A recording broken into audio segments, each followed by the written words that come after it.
ৰ'ব স্ক্ৰল নকৰিব দেখিছেই নহয় ইমানেই চুটি চুলি আৰু এই চুটি চুলিখিনিনো আজি কেনেকৈ বানেটা বনোৱা হয় তাৰ কাৰণে কি কৰিব লাগিব শেষলৈকে ভিডিঅ'টো চাই যাওক আৰু লগতে এতিয়া আপোনালোকে ভিডিঅ'টো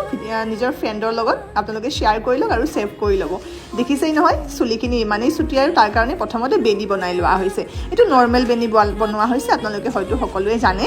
আৰু ইয়াতে এটা ক্লিপ লগাই লক কৰি দিয়া হ'ল তাৰপিছত ছাইডৰ চুলিখিনি যে আছিলে এইখিনিতো কিবা এটা কৰিব লাগিব নহয়নে যদি আমি এনেকৈ ৰাখি দিওঁ বেয়া লাগিব তো তাৰ কাৰণে এইখিনি ধুনীয়াকৈ ৰ'ল কৰি কেনে এয়া দেখিছে দুটা লেয়াৰত বনাই দিয়া হৈছে বুজিব পাৰিলেনে বাৰু আপোনালোকে এতিয়া বাকীখিনি যে চুলি আছিলে তাৰ কাৰণে ধুনীয়াকৈ পনিটেইল কৰি আমি এটা দনাত সোমোৱাই দিলোঁ ইমানটোলৈকে হয়তো সকলোৰে ক্লিয়াৰ হৈছে হয়নে নহয় বাৰু এতিয়া চাওক এতিয়া বেক কম কাৰণ বেক কম নকৰিলে উপায় নাই চুলিখিনি ইমানেই চুটি তো অলপমান বেক কম কৰি দিয়া হৈছে তাৰপিছত নেটখনটো লাগিবই এইটো বহুত বেছি জৰুৰী কাৰণ চুলিখিনিতো এনেকৈ ৰাখিব নোৱাৰোঁ নহয় এতিয়া আমি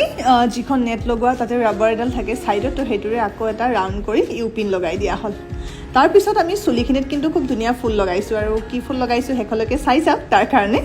আৰু লগতে সকলোৱে বাৰু ভিডিঅ'টো শ্বেয়াৰ কৰিলেনে এতিয়া চাওকচোন ফুলটো যে ইমানেই বেছি মৰম লগা এই ফুলটো গোটেই চুলিখিনিত কভাৰ কৰি দিম লগোৱা বাৰু কেনেকৈ হৈছে আপোনালোকে গম পাইছেনে ইউপিন লগাই দিয়া হৈছে ইয়াতে আমি নৰ্মেল ইউপিনটো লগাইছোঁ যদি আপোনালোকে পাৰ্ল বা মুকুতা থকা ইউপিনটো যদি লগাই দিয়ে তেতিয়া দেখিবলৈ আৰু বেছি ভাল লাগে তো আজি ভিডিঅ'টো চাই সকলোৱে কেনেকুৱা পালে জনাব লগতে যদি ভাল পাইছে আগলৈকে ভিডিঅ'সমূহ চাব বিচাৰিছে তেন্তে পেজখন ফ'ল' কৰিব তো এতিয়ালৈ বাই নেক্সট ভিডিঅ'ত আকৌ লগ পাম